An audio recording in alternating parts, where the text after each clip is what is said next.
Do you feel like in the UFC that there was like maybe unfinished business? Like People ask me, I'm like, no, I'm done, you know. But inside, I'm like, nah. those first couple workouts feel good, or do they feel horrible? Yeah, horrible. Doing it all wrong. Okay. I mean, just paying attention to nasal breathing instead of mouth breathing. I mean, it's the Yes. I mean, it's this. Yes. Yeah, it's like the simplest thing. It's even hard to admit sometimes. You have to listen to like what the long term goal is. That's your guide every single day, whether or not you take the day off or not. I think some people think like after 30, it's downhill. How do you continue to find those wins? And when I was 30, I was like, damn, I feel old. I mean, man, I can't imagine when I'm 40. And now I'm like, I feel better now. You got a fight coming up with Junior Dos Santos? Oh my gosh. Yeah, JDS, man. Yeah, legend. Yep. That sounds pretty cool. And you were in the UFC the same time he was kind of climbing up in the UFC as well, right? Mm-hmm. Yeah, we came up together. Yeah, he was, heavyweight. Obviously, I was at middleweight, and yeah, I watched him climb up, and I was kind of doing the same thing. You know, he just he got that belt and hung on it for a while. You know, so it's just kind of crazy. You know that I'm fighting him now. And then I actually, it's weird just looking at that. Like, I almost had like two careers, you know. Well, literally have two fighting careers because I stopped fighting, started doing other things, and I went back to it. So it's just it's been a cool experience, man. Now I'm sitting here and actually believe that I'm a heavyweight champ. You know, that I can beat JDS when before it was. I didn't really have that belief about the middleweight division or the light heavyweight division. You know, so it's like. Total shift. Do you feel like in the UFC that there was like maybe unfinished business? Like, do you feel like when you maybe discontinued being with the UFC, do you feel like your fight career wasn't complete? Oh yeah, for sure. I played with that idea for years. You know, there was actually after I fought Bisping in 2013. It took me about 3 years of just kind of being like, I'm gonna come back. I'm just kind of getting my mind right, work on some different skills or whatever until I just kind of floated away from it, you know. And we could get into that at some point, but I mean, I think it was all mental, you know. It's just kind of not understanding yourself, you know, where you get into because I see people do it all the time. I've done it before. I did it with baseball. Had too high of expectations, wasn't getting good enough, fast enough, and then ended up quitting, you know, and you quit too early. So I did the same thing with UFC, where it's like all the struggles and stress and different things. We were talking about the weight cutting earlier and, losing at that higher level. And they're like, oh man, the only place to go here is to fight the top contender guys and win the belt. Mm-hmm. And so you have to you can't fake that. You know what I'm saying? Yeah. You can't fake that. So that's what I was battling with in my mind. I just really didn't know it at the time. So it comes out as different things like, I want to do this now. I've already done that. I want to do something else. But you're kind of running away from the thing that you really need to do. You just got to fix yourself and figure out how to get it done. So it just took me a long time. It took me a long time to get myself. I had to kind of age and be like, then start having the time thing. Mm-hmm. When that came into the picture, it was like everything started to get clear. Yeah. I'm like, oh shit, I don't have a lot of time. I need to do this. It's not about other people anymore, you know, and I feel like that's probably all my focus going into that as a teenager and being an athlete or whatever. It was about other people, what they thought about me and what I looked like to other people and how, you know what I mean? That type of thing. So when I turned the focus more internal and what I wanted to get out of it, that's whenever it was, you know. Do you think, because like at that time in the UFC, I think, unless I'm mistaken, you had like multiple consecutive fight of the nights. Like there were multiple fights where you had like a just bonus, right? Mm-hmm. And there was a string of successes. Do you almost think that it would have been good if there was a little bit of like a bump in the road there to allow you to kind of just train more and have something to chase more before having to go to the top? 100. Yeah. What you're talking about is is like an amateur career, like what you're supposed to do. So like, the younger guys that I can kind of be like the big brother to now that I try to give some advice to. It's like, I'm like, you need to have an amateur career as long as you can. You need to have all those. You need to win when you weren't supposed to win. You need to lose when you weren't supposed to lose. You know, you need to have that weight cut that kills you, and then you lose because of that. Get all that shit out of the way. Go through all those experiences, and you need to be so hungry to turn pro, and just someone needs to be there to kind of hold you back. Me, if you're watching me, my career coming up, I'm like a teenager that is just in control of everything. And everybody had to listen to what I was doing, but I didn't know what I was talking about. I just thought, you know what I mean? I just thought that my way, and I had great people around me, you know, but I was pretty hard headed. So I was like, I'm going to do, well, no, I'm going to go, it's time for the UFC, and I'm going to win a couple fights, and I'm going to have the belt. Yeah. And I didn't have it after a couple fights. I was like, oh no, I'm going to get it. Next fight is going to be my best fight of my life, and then I'm going to fight for the belt after that. And that's how I was thinking. And I wasn't thinking long term. I was just thinking short-term gratification, that type of thing. So once I learned that, I was like, all right, I could do this for a few years. My mistake was I tried to do it too fast. So let me spread out give it like 5 years, and now what can I do over time, over 5 years, slowly, step by step, follow the process, and then step by step get higher and higher up the ladder, you know? So the plan has been working out. It's kind of shocking sometimes. I'm like, damn, it actually kind of worked. You know, because I promise 3 years ago, I was trying to chase this thing, you know, that's inside, but I was doing it with just different business projects and trying to make money and saying, oh, like, well, I can't make it there. My goal after UFC was like, well, I guess I'm just going to try to be rich. I'm going to try to be just like rich and famous and have these businesses and I was trying to build myself, validate myself. I didn't really validate myself when I was younger, I guess. So, I was chasing all that, and it was just like a dead end road, you know, and I was drinking almost every single day, and I had just kind of started turning into just like, I was living like a retired life, but I was hustling different things all over the place. ADD was out of control. And, dude, I just got to a point where I was like, man, enough's enough. I have to stop doing all this. Not only just bad habits or whatever, but just like everything that I'm putting my time into, and I need to focus on one thing. And I knew that for a couple of years, and it served me pretty good in business because I was doing too many things. I just kept getting smaller and smaller. I was like, man, this is a good lesson to learn. I need to now, if I'm going to fight, I've been thinking about it for years, telling everybody, no, I'm done. People ask me, I'm like, no, I'm done, you know. But inside, I'm like, nah, that type of thing. So I was like, well, if you're going to do it, you got to go now. You got to start. It's going to be like a year of just getting your body ready to just have one fight. It's not going to be the best fight of your life, you know. And then you're going to build yourself up from there. You know, you need a plan. So started kind of working on the plan. BKFC presented itself. I was like, oh, this is. How long ago was that? That was about 3 years ago. 3 years ago. Yeah. Probably a little more than 2 years ago is when I had my first BKFC fight. Did you just kind of come to the realization, like, I'm a fighter. I need to just lean back into that. Yeah, exactly. It was.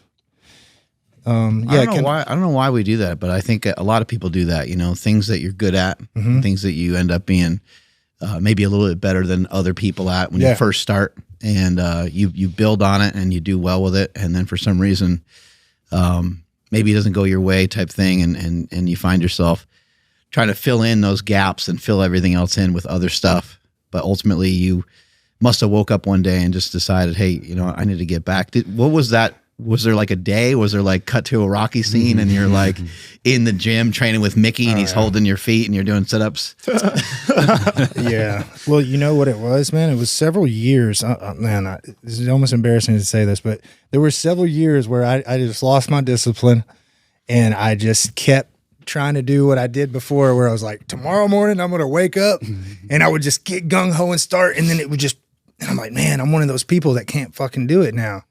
You know what I mean? And then I did that for a few years, And I was just getting further, it was worse and worse, and just like a little bit bigger, a little bit, whatever. And I was like, no, I have to change something big. So I just started just trying to figure out how to change myself, man. Did you call a coach or a friend, or did you talk to anybody like, hey, man, I'm showing up at the gym today? Yeah, up until, I'll tell you something else. Up until this point in my life, I have way more friends. I'm way more external with what I'm thinking and stuff. Like there was a certain time where like most of my life, it's all internal. I'm saying things here, but it's different inside. Mm-hmm. It's lying, really. You know what I mean? You're like lying to yourself.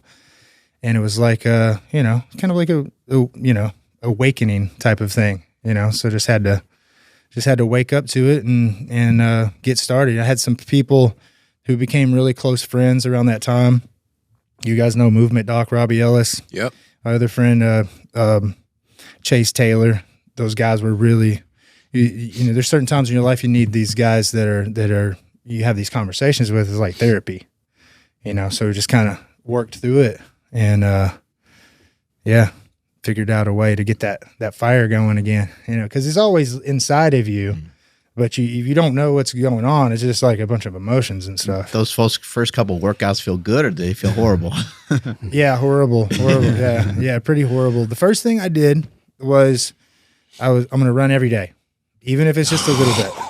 I know, and it was brutal. Yeah, it was brutal, and I always had good knees. Like seriously, like I never had a knee injury, nothing ever. Like you fought Paul Harrison, didn't get a knee injury. Exactly. Yeah, I wouldn't. Yeah, and like being with like leg locks and stuff like that, and never getting anything I never had an ankle, knee. That's wild. None of that stuff. So I was like, I'm just going to run every day. My knees have been good to me. I'm just going to run every day, slowly, whatever. And I just did that for probably about a year straight. I stopped drinking too. So this is my second time in my life where I've been sober for a long time. First time was 6 years. When I got into the UFC first, I was young. I was drinking. It wasn't a problem or anything. Mm-hmm. But there was a couple scenarios where I was like, okay, if I want to make it, I got to stop that. Yeah. So I stopped drinking for like 6 years or whatever. After I fought Bisping, went that for some reason, slowly it just kind of came back into my life. I'm just drinking a little bit, and it's more and more and more.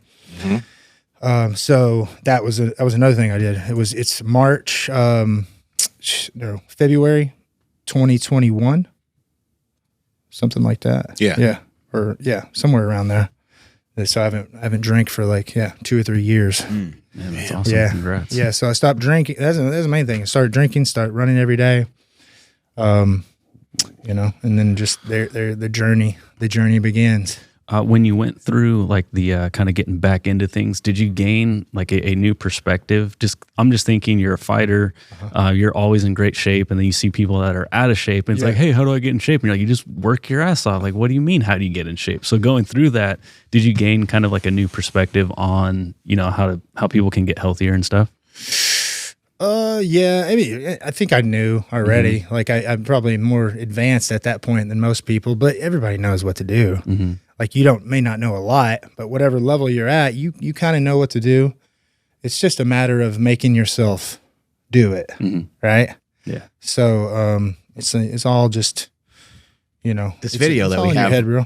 This video that we have on the screen is like you almost pulled this guy's legs apart, like literally, like I was ripped his legs off his body. He was known being like mean with leg submissions too, like ripping people. But you won this in the first round, I think. Yeah, this is where. But before that, when I was like, hey, I'm about to get. Oh, there he goes. Yeah. So you had my knee straight for a second right there. When you lost to Bisping, was there like some thought in your head, like because Bisping ended up winning the belt and stuff like that? Was there some thought in your head of like, well, I should? Does that make it any better? Like because you lost to a guy that like won the belt, can you rationalize that and you can justify that? Yeah, I would say like, oh man, I lost, but like that's the best guy in the world. And maybe I should give this another shot. Like, why do you think maybe that didn't run through your head kind of around that time? I don't know. Low self-esteem? Just maybe low self-worth? I don't know. Yeah, maybe. Probably at the time.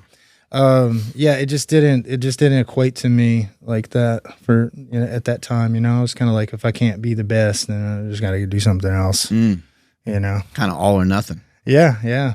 It was, I had to learn a lot, I think, to get where I am now. It's mainly all learning and mental. And I'm curious about this, man, because you mentioned that there was a time that you started doing things outside of fighting, just trying to concentrate on other things, right? But you are good in multiple disciplines. Like there are some fighters who they come into UFC and they're specialized boxers and they've done a little bit of grappling. Yeah. They specialize in this, but you have black belts in multiple disciplines and have been doing a lot for a long time. So you're like kind of like a true fighter. Yeah. How I guess, how could you actually step away from that? Because you're not just a guy that dabbles. You do a lot. Yeah, I don't know. I guess I just, I don't know, it was hard. It was hard a few years of not doing it. I was still training and still like, I was coaching a little bit, training a little bit, that type of thing, but not fully committed to it, And I had other things that I was working on, but it just didn't have that like singular just focus or whatever. So they're only going to do as well as what you put into it, So yeah, training was just kind of it was what it was, at the time. I don't know how I really walked away, but I couldn't. I'm coming back. Yeah, I'm fighting now. Does it be 40 next year? Does any part of you feel like somewhat limited with like doing just punches because you are a very good grappler? Like you're a black belt in judo too, right? You're a really good grappler, right? So do you feel like you don't have certain tools that you'd want to be using, or do you love boxing? I love boxing. Okay. I love boxing. Yeah. I think that the way that I developed like different skills was like, I was telling him I did Taekwondo and competed in that when I was a little kid. And then I kind of switched to jiu-jitsu and was like, have everybody try to hit me and I'll just take them down and do jiu-jitsu. And then I learned like, hey, my skills that I had from Taekwondo and stuff kind of makes me good at like kicking. So I'm going to do this Muay Thai stuff. So, so this is all as a teenager. And then I just cycled through different times in my life where I was really focused on, getting really good at half guard. Yeah. And then over here, I'm just really good at takedown defense or whatever. And take these, and that's how you do it. MMA, people are like, how much should I train a little bit all the time? Is like, no, you want to train everything all the time. But whatever whatever you need to work on, you have to put more into that area. Yeah. You put more into that area at this time, get that up to a certain level, then you work on something else. But you don't want to lose the skills that you develop somewhere else, So that's what I feel like I've got better at that over the years, but it just kind of worked out just because I've been doing it my whole life, that I've spent long periods of time working on different things. And luckily I didn't lose the skills whenever I wasn't working on them, Yeah. It seems like you might even be more explosive now than you were when you were younger.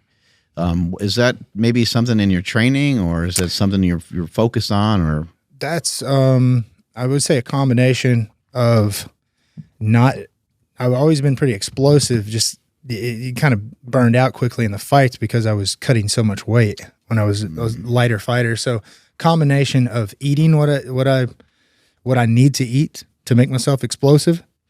Not like there's a secret food, but just eating enough food to make yourself explosive. Yeah. So you got fuel. That's one part of it. And then the other thing is just the movement, like really focusing more on mechanics but not being mechanical, being smooth with the movements. And then you can make up for it.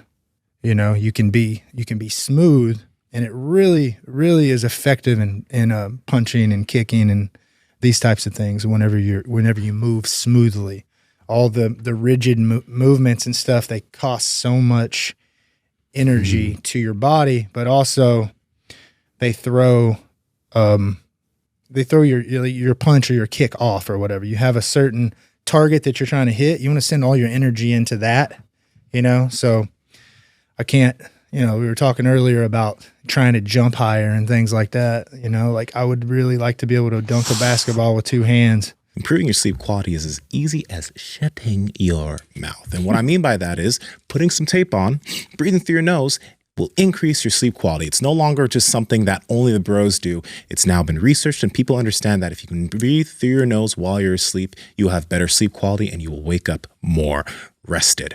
Hostage tape is also really awesome because I know what I used to do. I used to use a little bit of a cheaper tape, and every time I'd wake up in the morning, the tape would be somewhere else on the bed or on my face, but it wouldn't be on my mouth anymore. But hostage tape, if you have a beard or if you don't, will stay comfortably on your mouth all through the night. And if you're someone who has a problem breathing through your nose, Hostage also has nose strips. So you can place those on your nose while you're asleep, or if you want to be like one of those hormozy guys, you can wear it during the day. Andrew, how can they get it? Yes, that's over at hostagetape.com/powerproject, where you guys will receive an entire year's supply of mouth tape and the nose strips for less than $1 a night. Again, that's over at hostagetape.com/powerproject. Links in the description as well as the podcast show notes. Do you think your background in baseball helped some? Obviously, your background in martial arts helps a ton with all this stuff, but like baseball, do you think baseball kind of taught you to kind of use your hips and to throw? Because that punch almost looked like you were throwing 100-mile-an-hour fastball. Right. Yeah, the overhand is essentially a fastball, because you open your hips and your shoulders first, and then the hand comes behind. As opposed to most of your other strikes, the hand, you want to lead with the hand, because if I give it away with my body, you see the hand going. My jab has to be the hand first. Right. Overhand, you turn the body, and then the hand comes in. Aim those a little bit more towards the I don't want to be like snoring on the ground, looking up at the lights, being like, what happened during that podcast? Yeah. Baseball, you know what baseball taught me was the coach that I had when I was I don't know, 8th, 9th grade, something like that. I had a really good coach that was, just one of those guys that was really cared about, developing athletes, but in life too, so I learned a lot of stuff from Coach Richie, and it's like a lot of the mechanics and like paying attention to the detail. Baseball really helped me with that, because you're trying to figure out how your body works together and your step and how you're opening up your hips. All these little details are, I'm really big on the mechanics of punching and things like that. So I think I picked all that up from baseball because that's all they work on. Mm-hmm. It's a real slow game, and you're just working on little minor details all the time, so I think that has a lot to do with it.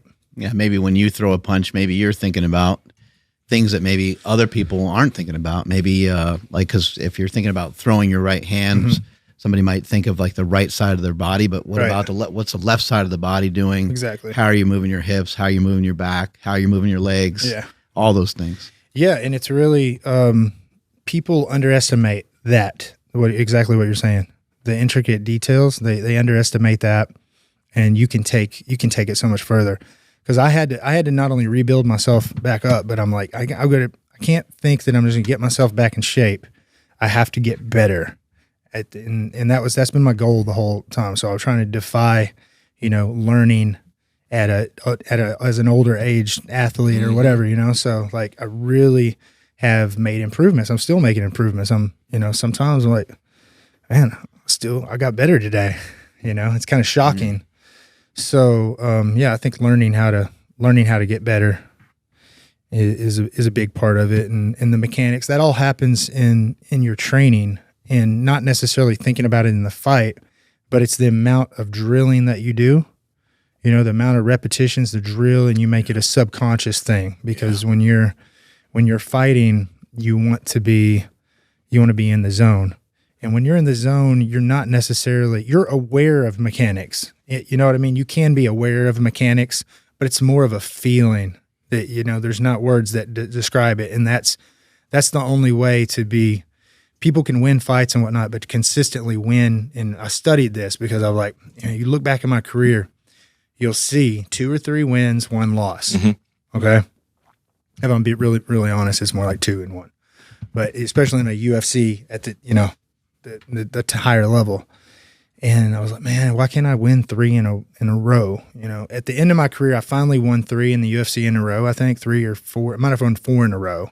And then I lost to Okami Bisping. but I was like, I have to figure this out. What is winning? Like, how do you win at things?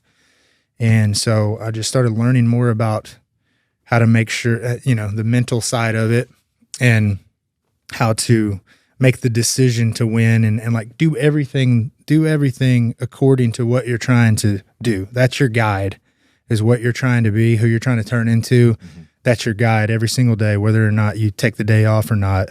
You have to listen to like what the long-term goal is, Yeah. So, I started learning how to I knew going back into it that this was my plan from the get-go was, and you can ask people, they saw me come back into this in like 3 years. I'm like, I'm going to win every fight. And when I lose, I'm done. That's what you said recently. Yeah. That's what I said 3 years ago. That's what I say now. Okay. If I lose, I'm done. I'm done pretty much, I mean, I'm at a level, I've made it past a lot of my first goals, So now I'm at a level where I'm making a lot of money, and it's so I mean, it may be different. I could probably lose and then get another couple big paydays or something, and why not? But what if it's like a dumb decision? Like, what's that? What if it's a decision loss? Like, not like, oh yeah, would that still be the type of loss where you'd be like, I'm done, or would that be like, No, because I'm thinking in terms of all of publicity. And because when I'm coming back into fighting, one thing I'm trying to satisfy, I'm trying to validate myself. I'm trying to find my potential and all these things but I'm trying to accomplish, going to the top in the sport, literally to the top of sports. So now you have to think there's more than just learning and being good and knocking people out. You need the opportunities. So you need the networking, you need the negotiation, you need the right manager, you need the publicity, the social media, you need the people that give you the credibility. You can have fight the right person that's going to then put you to the next thing. You need to win a belt or something so I'm like, BKFC. I knew from the get-go, I'm like, I'm going to go there, beat all these guys. Like I could do it today. Like when I first started with BKFC and I looked at their heavyweight roster, they're good fighters, but I felt like I could probably get through the fights now and beat those guys. I'm just going to sharpen up, and I'm going to use 4 or 5 fights to kind of warm back up, and then I'm going to win the belt. Okay. I'm going to win the belt. Everybody's going, oh, this guy came back. I remember him from that. I envisioned the whole thing. Yeah. I knew what people would think. Yeah, he was good. He was close to the top and back then, but now he's a heavyweight and he's winning. He's got the belt and that, and it's exactly what happened. And he's kind of catapult me into the next thing. So got to put together that whole plan and then figure out how to do it one step at a time. Don't make the wrong mistake. Everything is, think about who I'm fighting and making sure that I'm going to win, do what I need to do to get ready to win or whatever. Now, because you got to the top of BKFC, and I'm curious about boxing, but I want to go back to the 4 fights that you won consecutively in the UFC when you said you figured something out there. Mm-hmm. What was different when it came to your mindset on winning when you managed to win those 4 fights in a row? I wouldn't say that was more. It's hard to remember that time of like that. Yeah. I wouldn't say that I was really dialed in on how to do that. I feel like I almost accidentally stumbled upon that, where I would just it was just me thinking, don't lose this time. Like I noticed that I was losing after a couple, and once I noticed that, I do one more. So it's almost like you can only do what you set out to do, or what your limit is, or whatever. So I just realized that I was winning 2 and then losing 1 several times in a row. Yeah. So I was like, I got to stop doing that. I got to win 3 in a row. So I focused, and then I won 3 in a row. It's literally that simple, especially for my mindset then or whatever. But yeah, now number one is you don't put yourself in a situation where it's a high risk for you to lose. So when I was like, all my UFC fights were high risk because I was young. I didn't have much of an amateur career. I was straight into UFC after a couple fights. It was new too. So it's like whoever knocks somebody out and gets some fans, we're going to put you up for the belt. Yeah. So that's what I was always trying to do, is have a nice knockout and then make a case to fight for the belt, because there was a shortcut to it, Yeah. nowadays, do you feel like, and maybe this is something maybe you didn't recognize when you were younger, but if you're like a 10 out of 10 on each day with the things that you're supposed to do, you're going to be really, really hard for someone to beat. Did you maybe not recognize it when you were young? Like maybe when you were young, maybe, I don't know if you cut corners, but maybe you did a little bit, or maybe you felt like you did. I don't know. I did, yeah. I mean, there's several things I did differently. It seems like that's one thing that I talk about a lot now, or because it's like a comparison from I can almost compare the old me versus the new me. And it's like, what has changed? I think people can learn from that. And there's a couple different things that have really changed. One is that my ability to control my mind and my emotions way better now. So a loss before would send me into 2 months depression, wasted time, lost time. You're now having to, when you take 2 or 3 months off of what you're doing, or you're not really focused on it that much, you lose a lot of what you've been working for. Yeah. So that's the downtime, the bounce back time is always going to be a factor in winners and champions, is how fast can you get back up and keep doing it. The loss, you can now learn from that, implement the things that you learn, and then get better and then go back in. So that was a huge part of what's different now. There's a couple things that are different. But I would say that's probably one of the biggest ones. How do you stay ahead on a day-to-day schedule, like when you're in camp? I'm just imagining it's got to be challenging. Like, you're working on sparring, you're working on grappling, you're working on all these different things. Yeah. On top of that, you got to be ahead with your food and so on. So how do you manage that? Do you have a team? Do you have people that help you? Do you have significant other that helps with stuff as well? Yeah. Or yeah, oh yeah, I do. Main thing is the team around you, the people around you, they have to understand. You have to work together as a unit. So everyone's different. It's like a band operating together. So I'm like the CEO. I ultimately have the final decision, but I'm also cool with accountability and people, that type of thing, having conversations. But the number one rule is just always be honest and always be truthful, and let's not justify things. Let's look into it and say, are you taking today off really because you're just being a little lazy or what? You have to discern that, and it helps to have other people around that you can talk to with that. And you're never going to make it with winning 10 fights in a row or a championship or whatever. That's the difference, is that extra, that longer consistency, and that type of thing. My girlfriend, she's full-time, helps me with food and things like that. So that's a huge help. That's pretty new too, so I feel like that's going to be a bigger improvement going into the future, because last few years, there's been lots of times where I've had, my food and everything going pretty well, but then I'll fall off for a few weeks and never off my diet. Like in the 3 years, I'm never like, just like, I'm making bad habits or anything like that. But as far as, having to eat out or, we don't have preparation for, because that's what you're saying, staying ahead. Right. I'm actually now getting better at that. I know I have food ready to go. It's silly little things like that, but that's the difference. And if people aren't doing that, shit like that adds up. You don't do the dishes from the night before, then you got dirty dishes in the morning, and then you are like, fuck it, I don't want to eat breakfast. And then you go train fasted, and then you're starving at lunchtime, and then you make a bad decision, and like just shit starts rolling downhill pretty fast. Yeah. Now you're doing things, that you're making adjustments to what you need to do. You're doing other things because of other things. Yeah, you're right. It all adds up. What's true about Bones Jones? You hear all kinds of things.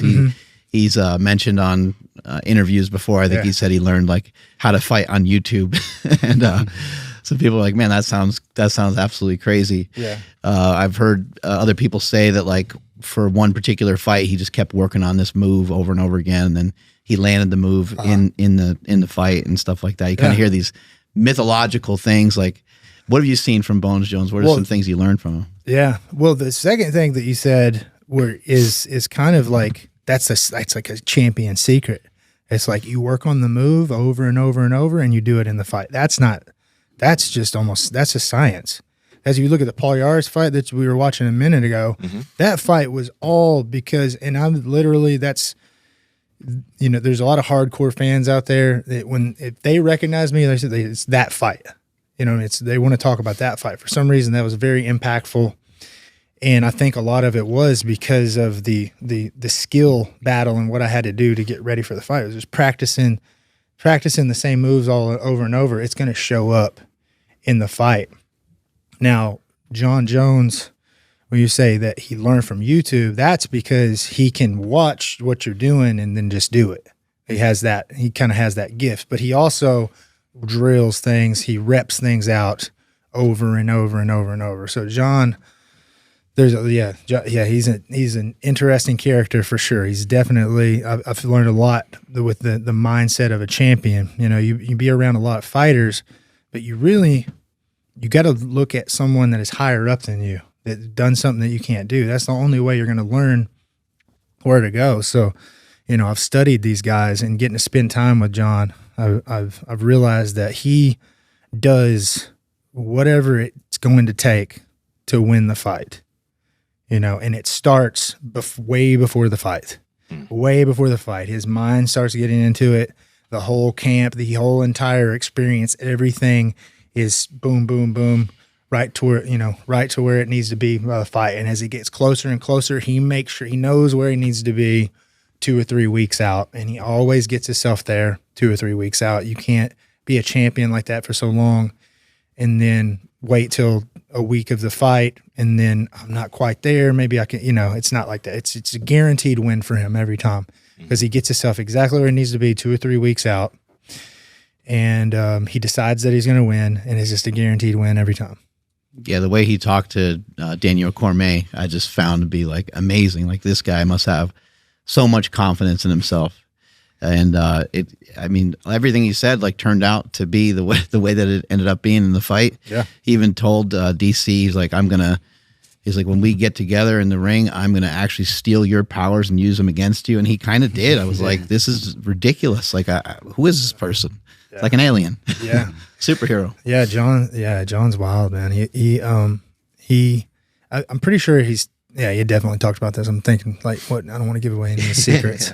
But yeah, he has this whole shifting of his whole persona and alter ego and stuff as he gets ready. He has this whole prayer and stuff, the sprints, and then he just transforms into a different person. Yeah. Whenever he goes out there ready to fight. But he's very honest. Like John is to the core. Like he's going to tell you what he's thinking. He's not going to hide things and lie things or whatever. Everybody makes mistakes or whatever, but he puts it right out there in front, you know, and I think that's a huge key to this. You can't lie. You can't lie to yourself. That's going to be the biggest thing. If you're lying to other people, obviously you're lying to yourself, but that internal thing, it's all about knowing yourself and what you need to do. And John Jones knows himself better than most people. That's for sure. It's time to step up your wardrobe. Now, we've partnered with Belcher Clothing because their clothes are stuff that you can wear in the gym, but also on the go, to a dinner, on a date, pretty much anywhere.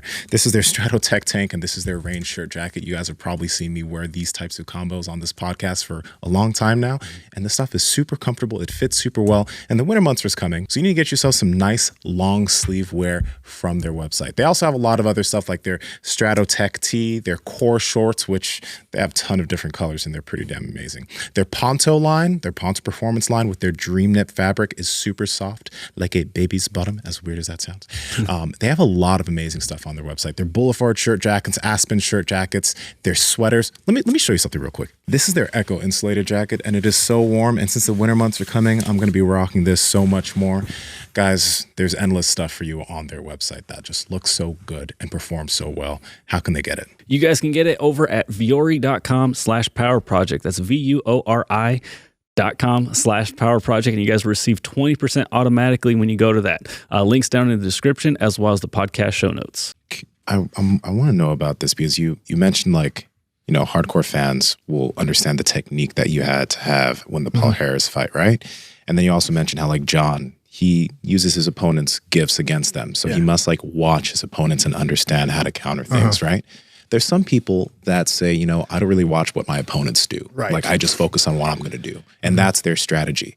But do you think that most of the really good fighters like yourself and John, do you guys kind of study and understand your opponent beforehand? Or do you think you just go in and focus on yourself and your skill and kick some ass? Yeah, it's a mixture of both. But so this is what I've learned is if you want to be great, you have to study your opponent. Like and most fighters are avoiding that. Okay, I would say 90%. What percentage of fighters are world champions? It's, you know what I'm saying? It's like 1 out of 1,000 guys or whatever, right? I mean, that are in the UFC. Like there's 5 champions or whatever, and then there's, you know, the 1,000 people on the roster. So look at what those guys are doing different than all the other ones. So a lot of people are taking advice and listening to what guys are saying that are the 99% of the guys that aren't at the top. And they may be better than you now, but if you want to keep going, you got to look at what the top guys are doing. And 99% of the guys out there say, I don't study my opponent. It's because you're scared to. It's because training camp's hard enough and stressful enough. But who wants to, 2 months away from the fight, start feeling all like insecure? Yeah, and you watch your opponent who you're going to fight. You put yourself almost in the fight right there. And this is a practice too, because the first time you do it, this is probably why guys they probably at one point said, I'm going to watch my opponent for this. And those feelings, for some reason, you avoid watching your opponent. Especially if you watch a match, they win. Yes, exactly. You're making me think of Rocky when the guy's watching the TV and it's Apollo's trainer. He's watching the TV and Rocky, Sylvester Stallone, is punching the meat. And he's like, hey, you know, you should check this guy out. Like, this seems like a big deal. You know, he's punching the meat, and Carl Weathers, Apollo, he doesn't want to see it. He's like, you know, I'll knock him out in 3 rounds or whatever. But he probably should have watched it because he was different. Oh, yeah. Always watch it. Always watch your fights. The younger me was like that too. I didn't, that's what I was going to say. That's another thing from compared to the old to the new is I didn't watch my fight. I didn't watch my opponent. And I justified it as some, you know, smart reason why not to. But it wasn't. If you realize it, you're honest with yourself. That's what I'm saying. You can know yourself. You really look into it, man. And you'll see that you're avoiding that because it makes you nervous. It makes you kind of feel like you're about to fight. Like it's gonna be bad enough.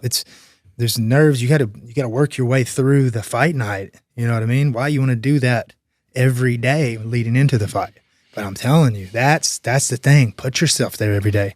Get yourself through that mental thing 2 months in advance, right? And then 6 weeks, and then 4 weeks, and then leading up to it, it's like you're ready for that guy and his skills. It's not a personal thing. It's not about out on the streets having a conversation type of thing. We're competing in a sport, and I want to figure out what you can do, and I'm going to try to, you know, have a chess match against you, and you got to figure it out. And that's I knew this going in. You know, I knew that's something I was going to change. I changed it a little bit. I started getting better at it. And then I started working with John, and it was very apparent. It was very apparent from just even, you know, hey, you can come out here next week. Okay, cool. First thing we'll do is sit down and we're going to watch your opponent, watch my guy, whatever, because I want you to be able to imitate Stipe, and I want to be able to imitate Roy for you, and that, you know, or whoever I'm fighting.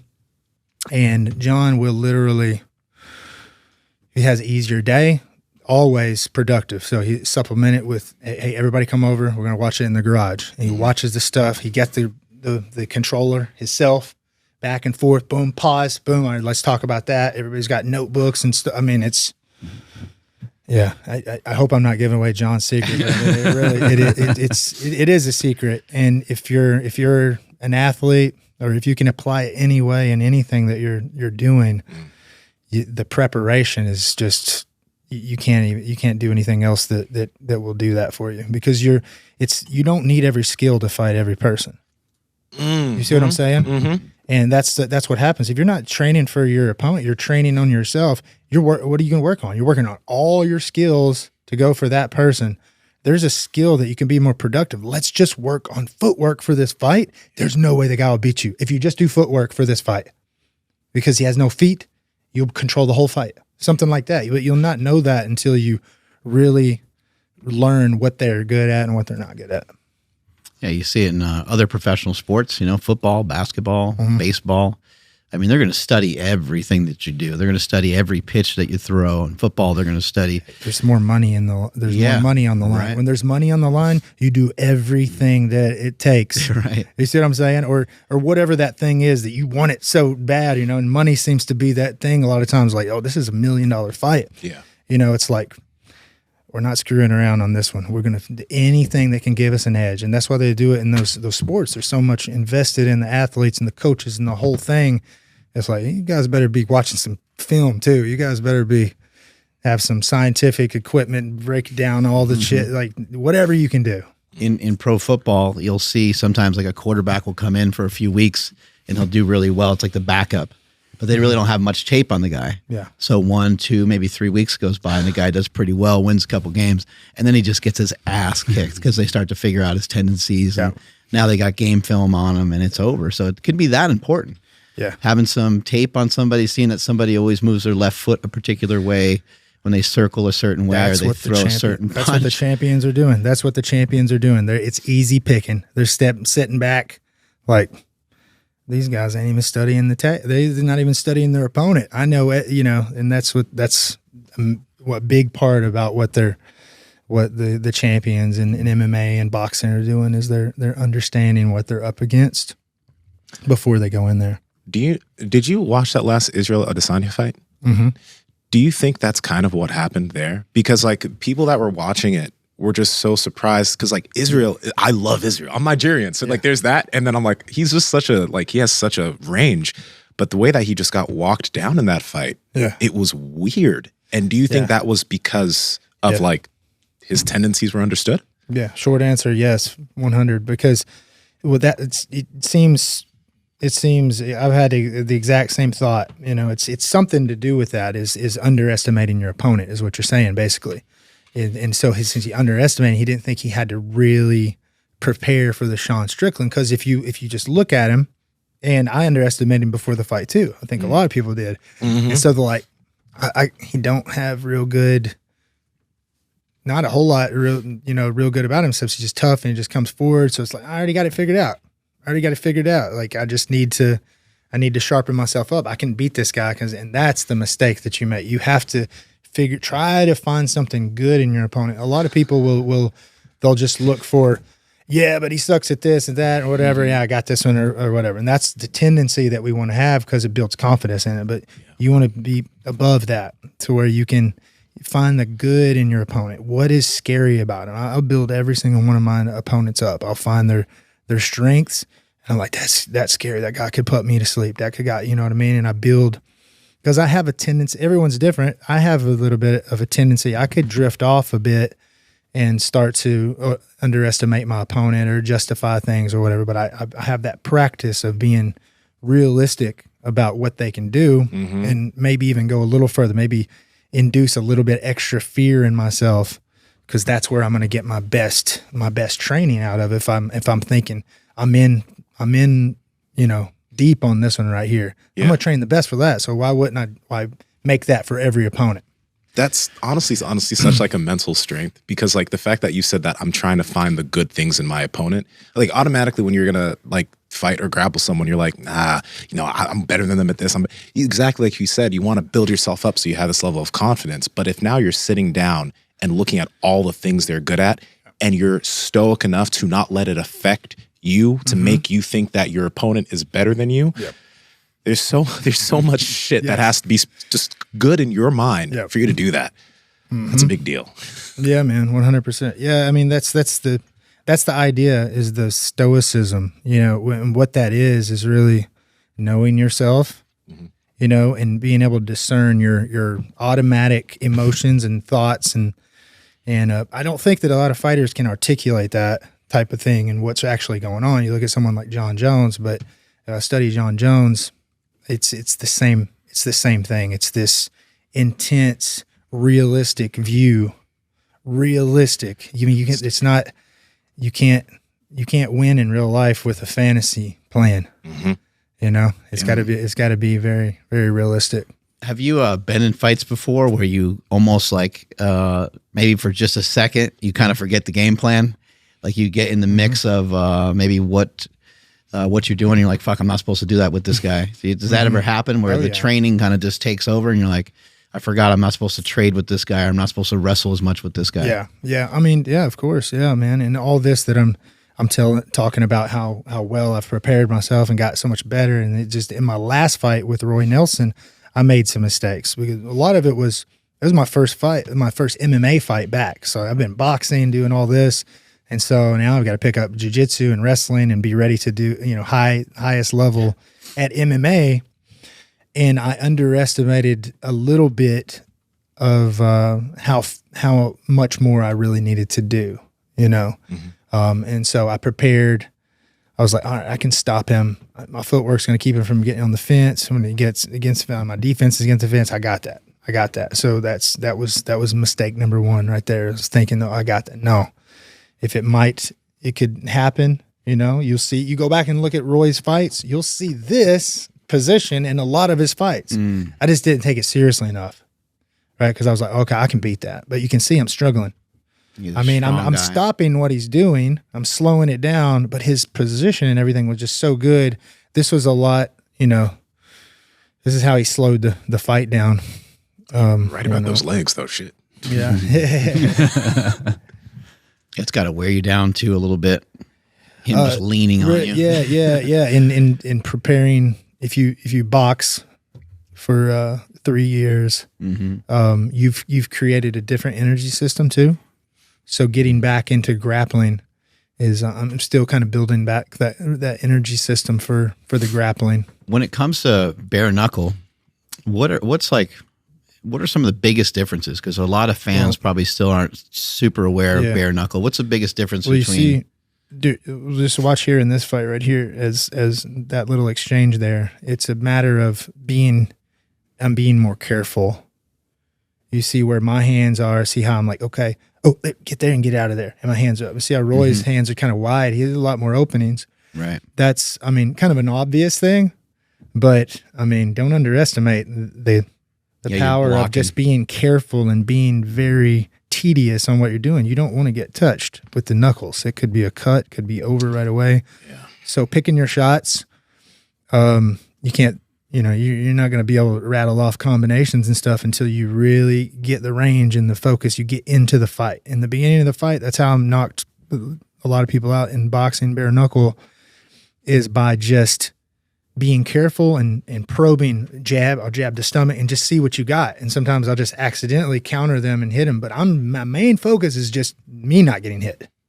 And then they end up getting, because they're kind of like, all right, I'm not quite prepared. I think in bare knuckles, you're like, okay, it turns into more of a toughness. Exactly. Even when you're in there, the experienced fighter like Roy Nelson, you get in there and he's like, I'm going to bite down and go. And it's like, you didn't quite, you know what I mean? And it's like, you didn't quite prepare yourself for what you're getting into. This is like a knife fight, man. You have to be very, very careful.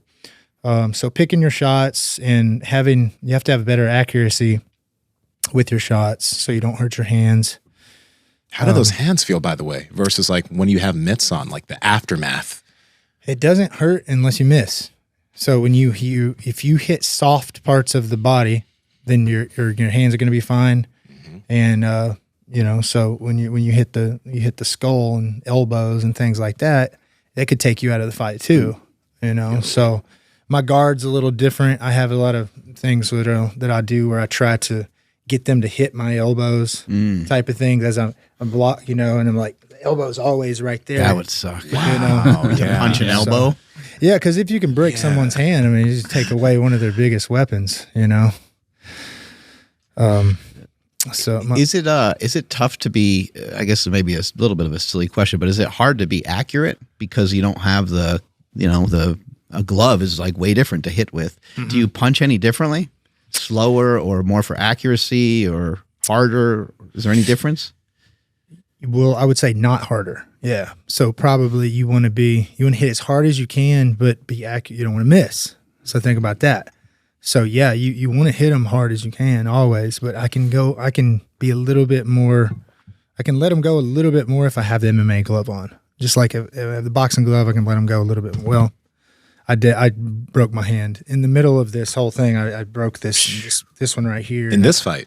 Not in this one. Not okay. One. Before, in a boxing match, several months before this, and I kept it under wraps. I didn't put it on social media or anything, but I had a whole surgery and everything, and healed it up and got back in there. But that happened in a boxing match, just because of that exact same thing. I'm like, all right, I'm going to work on my power in this fight, and I was really trying to hit him hard. Ended up, it was very experienced, 40+ fight fighter, Rayford Johnson, and I hit him in the head. I think that was his strategy. Yeah, he got on the ropes, and I was just hitting him in the head over and over. He was like, I'm gonna sit on the ropes and move my head. He was just kind of trying to be crafty, and I ended up breaking my hand and had to finish the fight with only one hand. Wow. Have you hit guys before that, like, for some reason it just didn't seem to register with them? You blast them pretty good, and you're like, this guy's an alien. Like, what's going on here? Yeah, I mean, I'm sure that's happened before, but I mean, I would. Pretty rare. Yeah.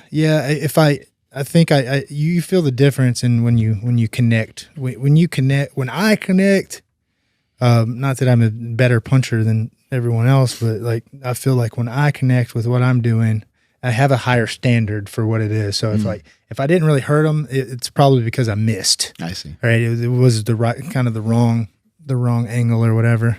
Yeah, you're more precise with your punches. So in conjunction with like what you were saying earlier about putting yourself in the fight, like, 2 months out and that sort of thing, what else do you do to? I mean, you're a seasoned vet, so it's probably like easier for you, but to kind of get rid of those pre-fight jitters, because I've only been in the back of an MMA event, and just being in that environment, I could feel everyone's tension. I wanted to get out of there, and all I was doing was taking pictures. Yeah. Like I hated it. I genuinely did not like it, and I have not gone back since. So what did you do to like try to ease those pre-fight jitters? So the question is, it starts earlier. So you can't not address that and then go into the fight day. That's impossible. That's not going to happen. And that's what a lot of people try to do. And that's why you struggle with it. You see bad performances and stuff. I've had lots of them earlier on, when I was younger. I'm in the locker room warming up, and one thing that just stands out of my mind, embarrassingly, not one fight, but multiple fights I had in UFC where I'd be put my wrap, get my hands wrapped, put on the gloves, and I would start to warm up on the mitts, and I'd be like, man, I didn't practice very much with these MMA gloves. Oh, no. Holy shit. I should have been, you know what I mean? So that's just an example of it. It starts earlier. Because that's part of the mind, because at that moment, then you're not quite ready for it, so all these things, you start this earlier. So I start to, wear the gloves that you're going to fight in. Right. And whenever I go into sparring, here's a huge tip for fighters or any type of athlete. You say you're getting ready for your event. The way that you're practicing, you need to have some type of a practice that is emulating the whatever competition. Seems obvious, but you'll never believe how many guys that will spar for, they'll train for an MMA fight and never go into a cage. Yeah. Or you need to be in a cage. You need to know what it feels like to step up on those steps and lock it in there. And now I'm going to do 3 5-minute round against the same guy that's trying to beat me, not just fresh opponents. All these things go into it. And when I get ready for my sparring night or my training in general, but especially on the sparring night, I'll be there 2 hours early, right? Way more time than needed, because I'm set in the environment for a while. Yeah. And whatever you do, and meditate and have the same meal that you normally would have. Exactly. Yeah. Right. The same. Yeah, exactly. And so I found that eating less of the day of the fight actually helps. So I do that on the sparring day too, just kind of snack and kind of set, kind of get that. So everything matters, and you're putting yourself in there. And then when we're And then we get in there. There's a matter of like putting yourself in the fight that you're going to be in later, but now, okay. If you don't have that realistic, you know what I mean? Because it's hard to explain, but we can spar and do that type of thing. But I'm here with you guys doing it, and I haven't put myself later in the fight. And then when the state of mind shifts, you're not ready for that state of mind. And it's a real feeling where you're just like, this is but if as you get experience, you start to feel what that's going to feel like. And you start to match the state of mind is what I call it, is like there's a certain state of mind that I want to get to for the fight. I got to start practicing that months in advance to be able to dial in and just choose the right, state of mind that I want to be in for the fight. That's not going to happen last minute. You can train, be in the best shape, have all the things, and all these other elements come in with the lights and the audience and all that. It's going to make you have a bad performance. It's almost like you want to intentionally, when you feel those butterflies, you want to actually dive into it and not run away from it, not put it to the side. Because I know for myself with competition and public speaking and different things like that, every once in a while you're like, oh, fuck, what is that? Like, what? Oh, man, I'm pretty nervous about this. Yeah. And in the past, I would push it to the side, and I'd be like, well, I'll worry about that when game day comes. I'm not going to worry about that for now. Yeah. But then as I got older and more mature, I understood like I should actually walk myself through this. What am I worried about? Oh, I'm worried about my squat. Well, maybe I should train it a little differently. Maybe I'm asking myself to like maybe the number I have set for myself is a little on the high end. Like let's be more realistic about it. Did you get the right amount of training? And how many weeks in are we? How many weeks out until the competition? Right. You start to really just rationalize everything. You walk yourself through it, and you're like, well, I've been doing this my whole life, so I'm pretty good at it, and I'm gonna do well. I just need to maybe change my expectations a little bit and walk myself through these scenarios and chill the fuck out. Yep. And when you get it all matched up, would you say that you're matching all those things up, and that's where you're in the line? Once you start, your expectations outweigh the reality, and that's where you start messing up. And you always outperform. You always outperform what you thought you were going to do because you reevaluated it in a more rational way. Oh yeah. You end up with a better outcome. Like maybe some of the knockouts you've had in the first round of some people that you fought. Maybe in the preparation for the fight, maybe you knew you would be able to catch a guy with a good shot, but knocking out another professional fighter like in the first round, maybe wasn't exactly what you had in your head at first. Roy, I'm just watching this fight, and Roy, I will say, he was probably the only person that kind of, because you're like, you ever hit somebody and they didn't go down? I should have just said, yeah, Roy Nelson. That was the best, but I expected it. But before, that was one of my things going into this fight. That could have cost me the fight, is if I was like, I'm gonna knock him out like everyone else. I knew training for him, like when you hit him, he's not gonna go down. So it wasn't a surprise to me, but I did hit him with some good ones that he didn't go down. He looks like that kind of guy too. He's got the haircut, he's got the name, and he's got the body. Yeah. He's definitely one of those guys. He looks like a backyard brawler. Tough guy. The locker room fear thing, I think it's twofold things. It's like what we're talking about with being prepared realistically and all that, and it all kind of builds up, and you've been there before, and it all matches up, and then there's like hard, how do you deal with this right now type of thing, So I like what you were saying. You were talking about having the butterflies or that type of thing. It's like that's inevitable. That's one of those things. I wish I could teach people that that's not going to go away. It's a normal thing. That is definitely something that can work on your side. It's not something that you can now feel like, oh, I'm not confident, I'm not whatever. You have to lean into that in a way, and that's what fighting is about. Is going to let go of all that, trying to relax, get in the zone, and let that energy. It's literally an energy that protects you. You know what I mean? It's like that anxiety is. It's making you sharp and making you focused to protect yourself. So you want to dial into this survival thing, but you don't want to be.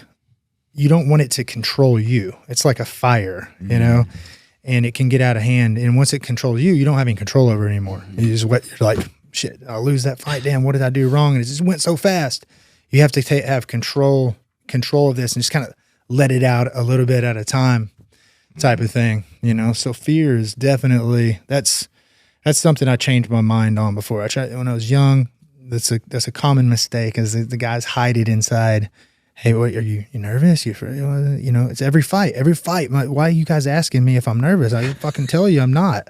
Well, you're supposed to be. You sure you're not a little bit nervous? But I'm just lying, I guess, you know, lying to myself. But, you know, now it's like, yeah, of course I'm nervous. That's good. Hell yeah. I've learned that the more nervous you are, the more potential you have to really do something in that fight. The fights that I was actually legitimately not nervous for, I did not do very good at all.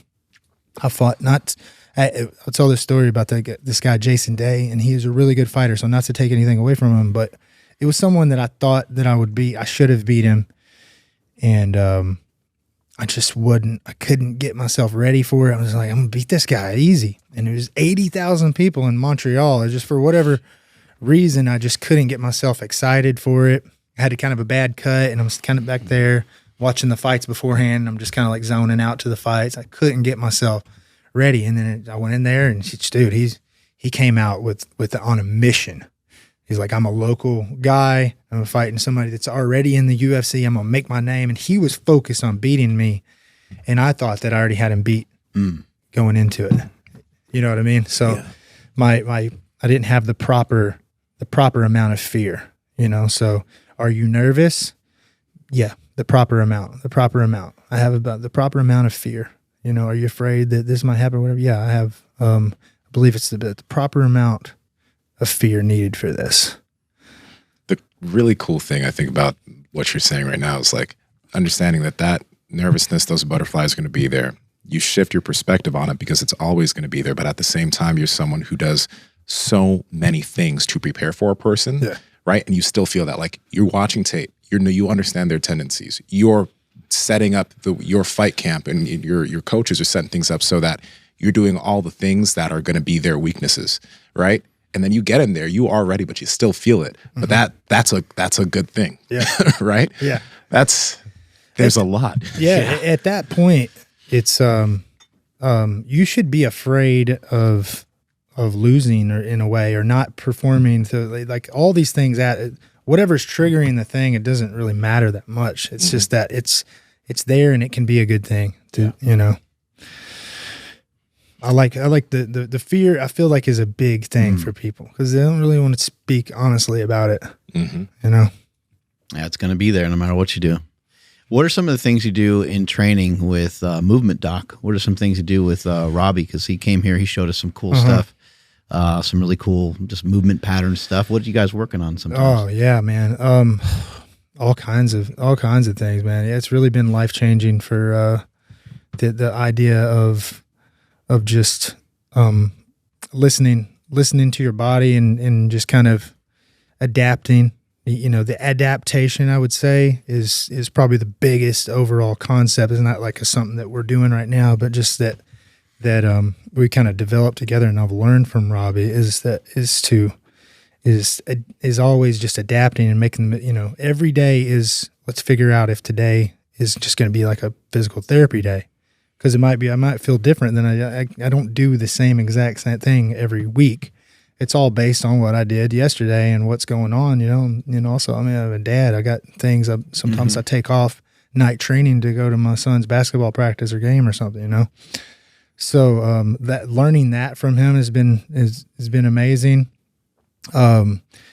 Yeah, and just doing everything different than that I ever did them before. You know, they just really don't ever do squats or bench press or anything like that. We're always working on coiling. We're always working on, the fascial sling, the head over foot type of balance. Everything has to do with balance, has to do with breathing. He introduced me to breathing, which led into with the breathing. He was really big. Even years before, he was trying to tell me about breathing and stuff. I wasn't listening for a while, but once I really got into it, I was like, okay, there's something here. And that really led me to meditation too, which is really one of the biggest factors in the whole thing, is that I got control of my mind, but with meditation, with these type of practices. And there's no better mindful practice that you can have than sitting there and just paying attention to your breath and focusing on your breath.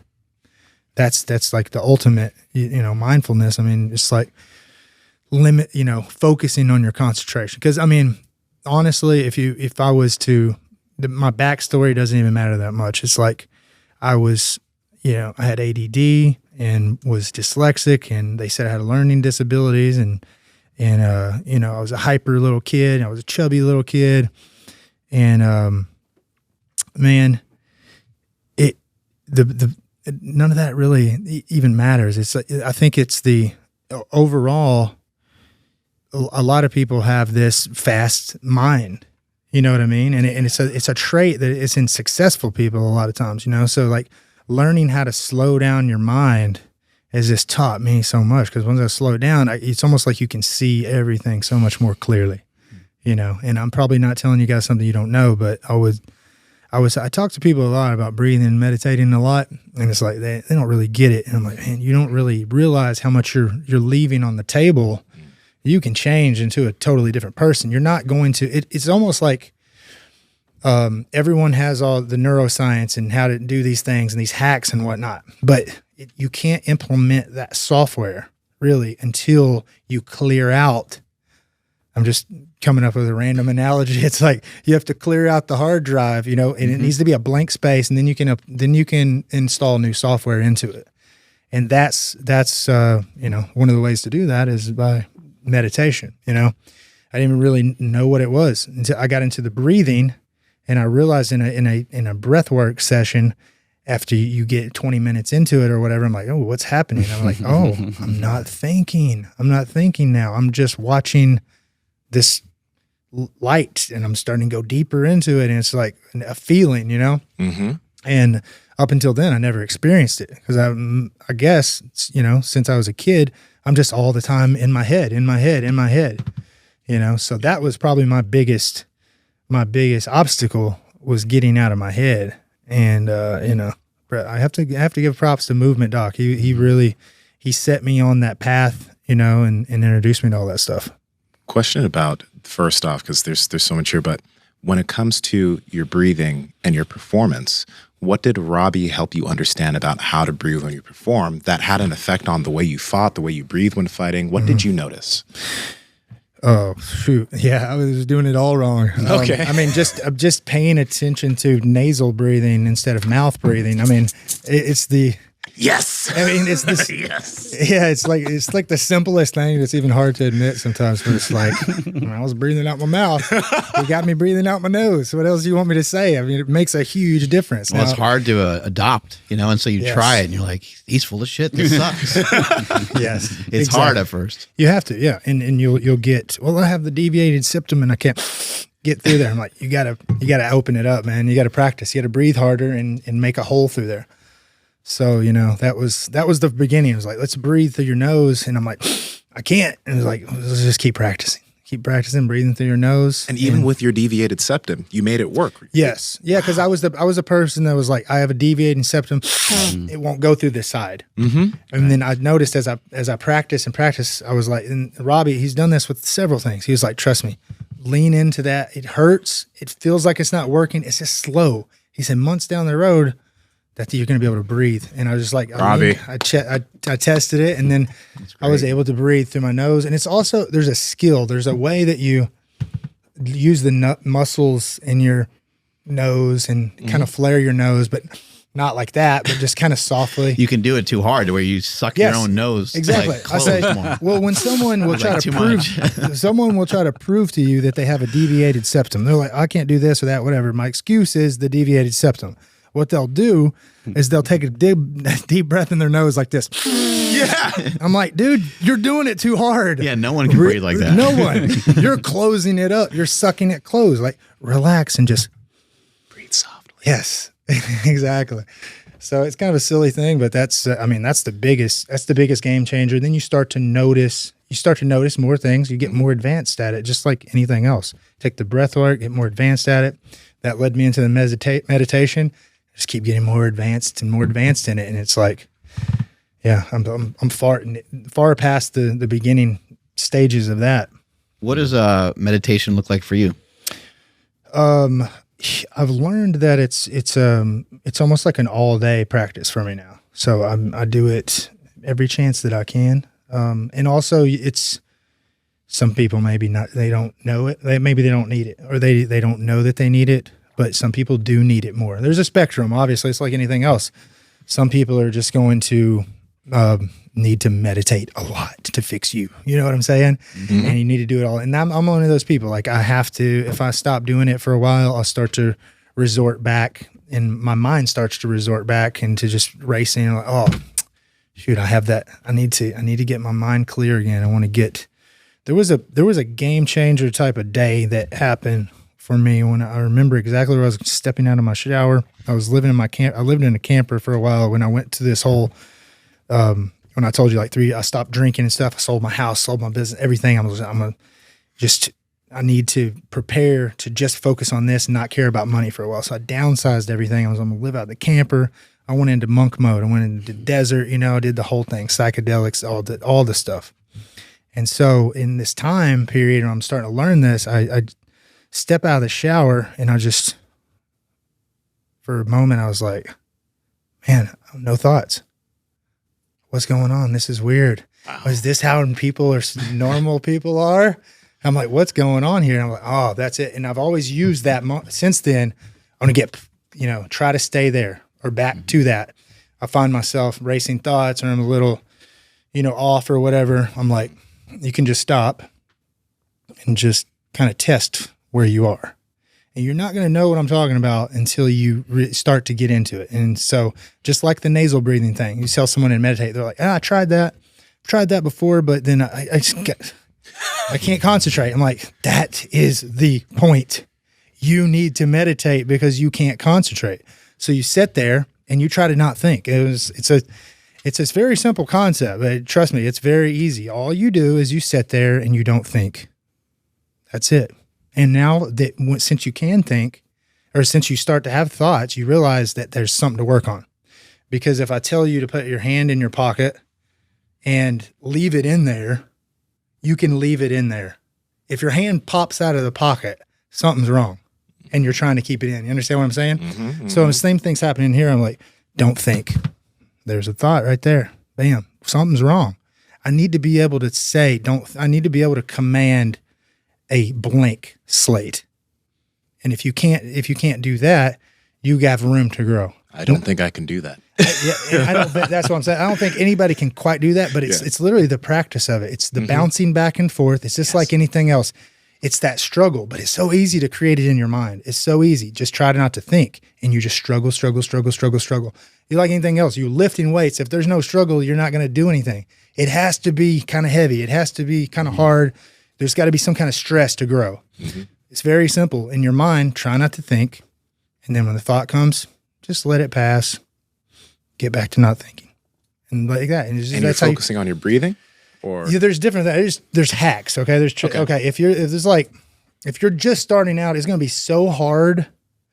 I always tell people, start off with guided meditation or something like that, because there's breathing. They're telling you what to do. They're telling you what to think. They're telling you what to, that'll help you kind of get into it and understand it. When you're just by yourself, especially in the morning, you get out of bed and you sit there and you try to meditate. It's going to be the worst time, and that's the best time, because as soon as you wake up, you now come back to the real world, and you've woke up from your unconscious sleep to now conscious, and now you remember everything, and your brain starts trying to tell you what you got to do today and all this, and it all happens. That's why that's the best time, because it's the hardest time. And if you take the time right there to slow all those thoughts down, your day will just be completely different. And if you're like me, you can touch on it here and there throughout the day. This is a funny one. I always tell people I meditate when I'm driving sometimes. If I find that I'm driving and I'm kind of in that zone where I'm just thinking or whatever, I'm like, I need to meditate, because there's a difference in just, a lot of people think that meditating is focusing on something, thinking about something or manifesting or something. It has nothing to do with each other, really. It's literally, if I'm in a daze thinking about something, my brain is just running rampant. So whenever I'm driving, I'll start to focus on my breathing, whatever, holding the steering wheel, this is silly stuff, but it's the same thing. I've saw a lot of you guys' videos where you're taught all these little movements, the way you hold your hands and the way that you're doing your feet. If you're focusing on these little things, this is a concentration practice, you know, and that's what meditation is, a concentration practice. And, you know, so when you have physical things, it helps you concentrate on it more. That's why a lot of people, I don't need to meditate. I'm doing this other stuff. And it's like, well, you can take it to the next level because it's going to be harder if you just try to sit there and not think. Then if you got something to focus on, like the guided thing, the meditation is going to be a little bit easier to kind of get into that deep zone. Yeah. You know, but the hardest is going to be whenever you first wake up and you don't have any music, you don't have anything. It's just you sitting with your thoughts. That's going to be the top of the food chain. Like, you know, monk mode is if you can wake up in the morning with all those thoughts and get yourself there. And that's how I can test myself. Every when I wake up in the morning, I'm like, all right, I'm awake. And then I'll just start to meditate. And I know how screwed up I am right then and there. I'm like, okay, pretty good. You know, and it's all has to do with practice. I'm practicing every day. I wake up, I'm right there. If I get off of my practice a little bit, I wake up and I just can't quite get right there. I want to skip meditation today. I want to skip it because I can't afford that 10 minutes. You know, it's so silly, but it's just like, 10 minutes can change your life. Is that normally how you do it? Is normally like 10 minutes? Like, do you sit on the ground or you're mentioning you do it throughout the day. So I'm sure other times a day, you do it whatever way you can. Protocol. All right. This is why I don't really have like the exact protocol because I've done so many different ones that you get to a point where you're kind of like everything else. You're using those as tools, you know? So sometimes I need to lower my anxiety and get in the zone right now. So I need to do some really heavy hyperventilating. So if you do the hyperventilating, okay, I know I'm just talking about like things that you can do, but I don't have like my main protocol right now is I wake up and I've learned, I've never heard anyone else talk about this. It's something I just figured out myself. So hopefully the science backs it up. But I feel like you get up, you do your morning routine and say you meditate every morning. Let's say it's 15 minutes after you go pee and whatever, and you go do the thing. The time between you open your eyes and the 15 minutes is crucial because that's when it's the worst. Like the time, like you've wasted now that time because you're doing all your morning routine with you. The first thing you need to do is meditate. So now what I do is I'll either lay right where I woke up or I'll set up on the edge of my bed. So the faster I get into it, the better. And it's also more productive. It's like quicker to get into it, right? So I just set up, and sometimes now I'll know that I'm where I need to be. I don't time it or anything. I'll just set up and it's kind of like what I do with that with working out a little bit sometimes with some things. I don't necessarily have the reps. I just know the feeling that I'm trying to get. You guys know what I'm talking. You're trying to pump the muscle up or you're trying to do whatever. It's a feeling. So I'm doing the same thing with my mind. I'll sit there and I'm going to sit there until I get the result, the workout that I really want to do. And I get my mind under control. And then I go into my day. And then as I go in my bathroom there, I'm trying to think through my routine because I never think about like having a routine, but I do have certain things I have to do. And I go in the shower, do the cold shower, and breathing the whole time. So a lot of times I'm brushing my teeth or whatever, I'm breathing, brushing my teeth with the left hand. All these little things are like, they feel like they're left hand simple. Because you're a right-handed person? Yes, Okay. exactly. That's what I meant by that. Yeah. Okay. Yeah. So just to kind of mix it up. So the first thing in the morning is like, it's easy to do this. So I got to do this. And now I'm thinking about that because I don't want my mind all racing. So you got to brush your teeth anyway, or you should. Right? So I've already done a couple minutes there. Then I go in there to brush my teeth, left hand, and I'm breathing. And I go in the cold shower and I'm breathing while I'm in there, you know, and I'm trying to do several different things. I'm trying to like get the hyperventilating. I'm trying to clear out my sinuses and bloat out, you know, to get some mouth breathing in, some nose breathing, all that stuff. And then I just feel like quickly, like in 10 minutes, got myself where I need to be. A good jump start to your day. Mm-hmm. Yeah. So I hope that helps. You know, I think for me, it was Wim Hof that really showed me what meditation was. Movement doc Robbie was on, he was really on Wim Hof for a minute, and we were doing it every day. And it was the same thing. We do the workout, and then we started with a 17-minute video on YouTube.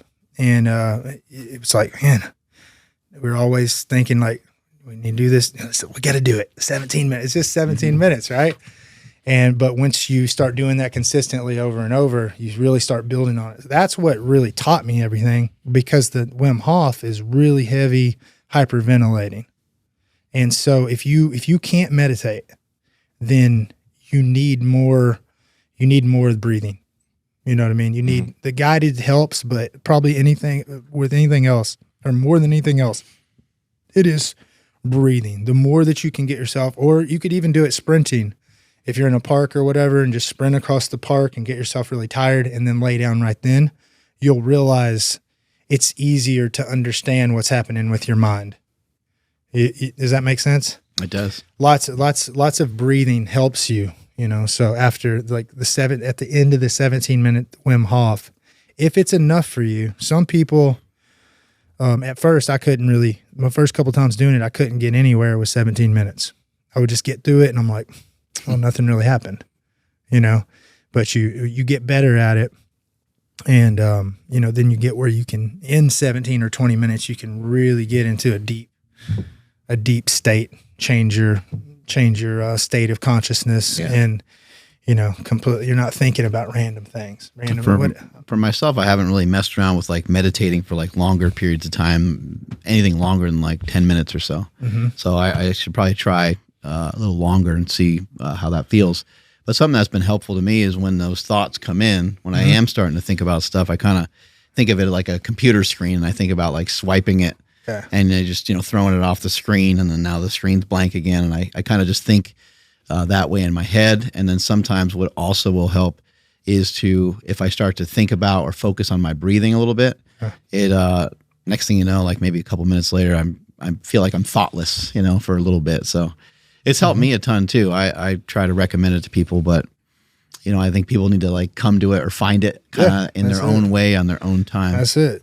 Yeah, if I had to trick somebody into getting, I would sell them on the Wim Hof breathing. Mm-hmm. Like, this is going to really make you stronger and make you have better breath, you know, or whatever. And then, you know, because they have to kind of discover it.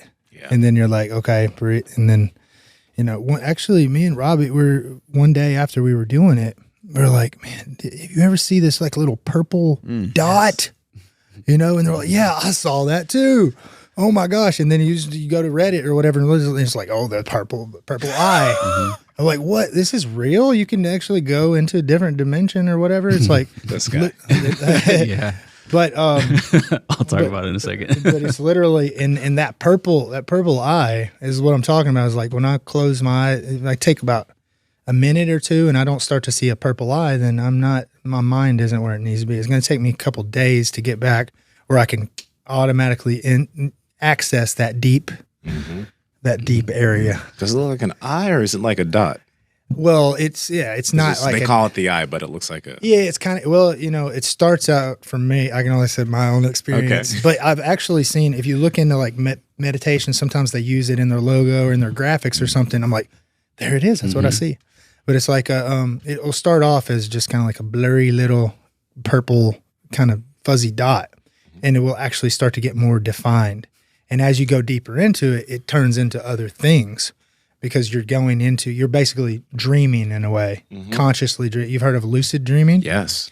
So it's the same thing as practicing lucid dream. You can't lucid dream without understanding this meditation, because lucid dreaming is like the ultimate meditation, because I haven't really been trying it, but there was times where I'd try lucid dreaming every night for a while or whatever.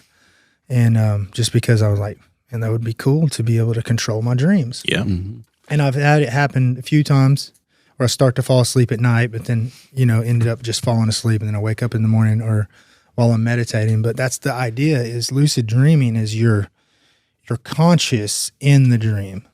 So you understand what I'm saying? So you go deep and you fall asleep and everything, but it's just like we're still here talking. And I'm like, damn, I'm dreaming and I'm still here talking. You know, so that's the idea.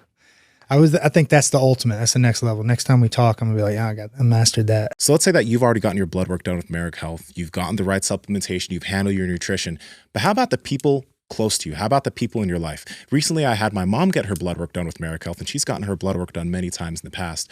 But Merrick did an amazing job at looking at her blood work and giving her the supplement ideas to help her move forward. Because one thing is when you go to hospitals and they get your blood work and they do your blood work, when they look at your numbers, they're comparing you to the average person. They're not trying to optimize you and help you move forward. They're just trying to make sure that you're not breaking. Whereas Merrick Health, when their patient care coordinators look at your blood work, and when they looked at my mom's, they're trying to figure out how to optimize you and make you live the most vital life possible. So if you've gotten your blood work done, great. But think about the people close to you. Would it be good for them to get their blood work done and get this type of work done? If so, Andrew, how can they get in contact with Merrick Health? Yes, super important stuff, guys. Head over to merrickhealth.com/powerproject. That's MAREK health.com/powerproject. And at checkout, enter promo code PowerProject to save 10% off the Power Project panel, the Power Project checkup panel, or any lab that you select on their website. Again, merrickhealth.com/powerproject. Links in the description as well as the podcast show notes.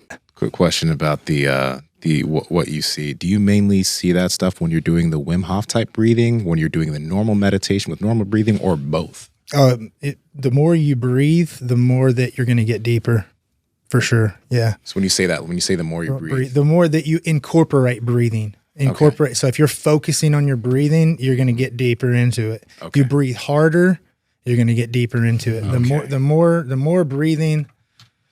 That's my own experience, and I think it's because it's almost like you got to physically get a hold of it and like settle down, relax, as opposed to I'm just sitting there quietly, and it's hard to concentrate or whatever. Understood. Gets you a little high. Yeah. Yeah, it kind of does. It does. So like that purple eye, that's a really good. I actually didn't know that's what it was kind of like referred to as, but as I get closer to it, like on a Mac when something's like frozen or something, you get that pinwheel. So as I get closer, that wheel will go from purple to like a little bit bigger, and it turns into that spinning beach ball for me. And then I'm inside the entire thing, and I just keep going and going and going until I'm no longer in this dimension anymore. As insane as that sounds. This guy, yeah. No, it's kind of going, yeah. Yeah. So as in the very beginning, though, it was crazy. Is when I would start to like okay, level 1, I'm relaxed. Level 2, I start seeing some cool shit. Level 3, I'm no longer here. Mm-hmm. But when I started getting into that level 2 like dimension, we'll call it, I was actually falling backwards. I was falling through a bunch of pillars. Don't know what the heck was was all about. Yeah. But then eventually I was like, can I go the other way? And then so those pillars slowed down and I started going this way. And that's when I started going towards like the colors and stuff. And all that was just through transcendental like breath work. And that's how that's really the only way I can like sit still for a long time. Yeah. And then start to like kind of clear out I call it like the cache, like on a computer when it's like filling up. That's how I'm able to kind of clear that out. No, this guy's great. He knows what he's talking about. This literal that's an experience that many people have had, and all it is just deeper into meditation. Mm-hmm. You're literally you're in your subconscious. Yeah, you're in your subconscious, and whatever you're seeing, your pillars or whatever, it has something to do with your life and your subconscious, something from you. You're gonna see different things. It's just like dreaming. When you dream, you're accessing what's really in there. It's like kind of how hypnotized. Like that's the basis of everything that we're talking about changing yourself and becoming the athlete, changing your identity, all these types of things. It's like you have to access the subconscious to be able to put in this new software. So people are really missing, I think, a big point on this when they're doing all these different things, but they're not addressing it from the deepest level of the brain. You have to open that up. They say open your mind. That's kind of like what it is. You got to open your mind. It's got to be plastic, right? Mm-hmm. So the plasticity it's not going to work. You're not really going to change anything. I'm trying to be scientist over here, but you know what I mean? Yeah. When you're doing that stuff, like, have you ever seen something that it was like whatever it was? It's really you, but whatever it was telling you, hey, you need to address this, because that's what happened to me a bunch of times. Just whatever I'm going through, and like I'm trying to push it off to the side in reality. Oh yeah. But in there, I'm like, I don't want to work on that right now. Let's move on. Yeah. And it's like, no, you're not going anywhere. You're stuck here. And then those are the sessions that end up like, so I'll do it for like an hour. Yeah. Those ones feel like 5 hours, because I'm like, no, I don't want to be here. Like, get away from me. Right. And then it just like, nope, you're going to keep working through it. It's so crazy. Yeah. Yeah, exactly. That because when you get in there, that can be. Well, I say you're not thinking, you're not just like listening to your thoughts, but when you get to that state or whatever, you could kind of get some type of, your subconscious is trying to show you something or tell you something or whatever, and then that kind of comes to you. It doesn't feel like a thought. It's not a thought. Okay, so because you're thinking, you get past the thoughts, and you go into there, then you get a feeling that's like, oh wow. Shoot, that did happen to me when I was a kid, and that's why I always get pissed when this thing happens. I'm like, right there it is. That's how it's the same thing. This is how hypnotizing works, and all these ways of shadow work. Digging into your subconscious of where all your little triggers come from and all that. It's all connected in a way too. Like we're talking about fighting, but we're talking about sounds like mental health podcast or something, but it's like, bro, it's the same thing. If you're just working on your physical health and not your mental health, how does that work for you? Like that doesn't work. Do you, in addition to the meditation, do you work on like mindset type stuff? And if so, like how do you practice that? Yeah, I think they go hand in hand because it's like I get myself in a state because I can't change. When you say mindset, we're talking more about my mindset of what I believe and what my identity and what I'm going to do. Do I really believe I'm going to do it? That type of thing. And you have to address it at the core. Otherwise, you're just saying things, or it's like affirmations in a mirror or something doesn't work because I tried that for years. I studied personal development and growth and mindset and all these things. And I was trying to do all the different little tricks, the affirmations and things. And it was just like when I was a kid and I would pray and I would be like, God, if you're real, you know what I'm saying? That's how I'd pray. It was like, you're not doing anything. Your prayer is not working if you're kind of like, it's a deeper, understanding of that. So the affirmations aren't really going to do anything as they don't get you in there, but I think, that's a constant thing. A lot of those are just negative thoughts. And a lot of people try to they overcome the negative thought by saying, no, don't think that you're a champion or whatever. And that's some way to kind of deal with it at that moment, but it's not going to be long lasting. You're going to deal with that. That belief is still there. So we somehow have to erase that self-doubt and that, whatever. And when it does arrive, you can handle it, another point, thing that's kind of related to that is sometimes, like with my girlfriend, it's like you have to vent sometimes. You have to, have emotions and this type of thing. And you're trying to be so stoic, and it's like, you're kind of right. There is a time and whatever. A lot of women hate that so much. I'm like, what did you say? They hate it. I thought about that. I'm like, what? Because I try to address that like anything else. I'm like, what is she saying that might be right here? So I looked into it, and what I figured out was it's like a baseline. You have a baseline, and you can only take so much stress over that baseline. That's it. There's not mental toughness is not you compared to me. It's you compared to you where your baseline is. You have a baseline. Once you get too far stressful out of that, you're going to break. You're going to start crying. You're going to fall down on the floor. I don't care what it is. If you put enough stress on you. So all we're trying to do is just raise up that baseline to where regular things like traffic doesn't bother me. Right? Yeah. And that way, when I really get into a stressful situation, like a fight against Roy Nelson, I can handle that. You know what I mean? When most people can't handle, the day-to-day little stresses. Yeah. Shout out Robbie Ellis and Justin Lovato for putting me on game with breath work. And it's really cool that when I worked with Robbie when he was here, we actually did that before we started training. Because he helped me with my back like a lot. But we did some breath work, and like I started seeing some cool shit, and then he's like, all right, let's get going. I'm like, we needed like another like 20 minutes here. But no, it was cool the stuff that he showed us. Good, man. Yeah. Go ahead. I have a question about, you're 40 years old, right? 39, yes, sir. 39 years old. About to be 40. All right. Well, when you were younger, you were like, 190 something. Now you're a heavyweight, but you are a heavyweight that looks good, right? You've been able to make progress.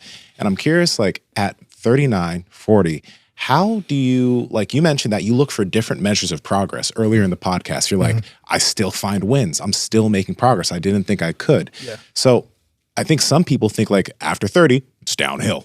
That's what people used to tell me all the time when I was younger. Right. And I'm 31. I know I got a lot of grown, still have a lot of aging to do, but I feel like I'm still heading upwards. I don't feel like I'm degrading. So what does that look like for you? How do you continue to find those wins? And how do you make progress? Yeah. It's I think you just gotta find it where you can get it. You know, I mean, you're like we were talking earlier, I'm not going to, 360 dunk a basketball, which, earlier I would be like, all right, this time I'm gonna get my vertical up higher. On a 7-foot rim. Let's lower that height a little bit. Exactly. Parameters. Yeah. Exactly. Boom, hanging off that thing all day long. Exactly. And where I can't make the progress in certain areas, I'll make up for it somewhere. Like right now, like I think that I'm gonna go out on a limb and say that's where a lot of my success is because I've taken my body and my skills as far as I can, but I've taken my mind way further because I'm still, I was able to, advance in wisdom. And, but I mean, as far as how the body it's a lot of what you're talking about is just a belief, and it's just a belief. And when society says that you're done at 30, it's really hard to overcome that. So yeah, I had the same thing. I was like, when I was 30, I was like, damn, I feel old. I can't imagine when I'm 40. And now I'm like, I feel better now. That was all in my head. Yeah. But obviously there are real, like aging is real. Trust me. Like, you're gonna feel it. I'm sure Mark knows more about that than I do. Yeah, I mean, when you're older, your body's not going to feel the same. I mean, I don't even remember. Like, I don't recall ever having like an ache or a pain at all when I was a kid. Yeah. I don't remember that at all. Yeah. But as you get older, like you're just going to run into some of those things. Some of the stuff that you're doing with Robbie seems to be really cool.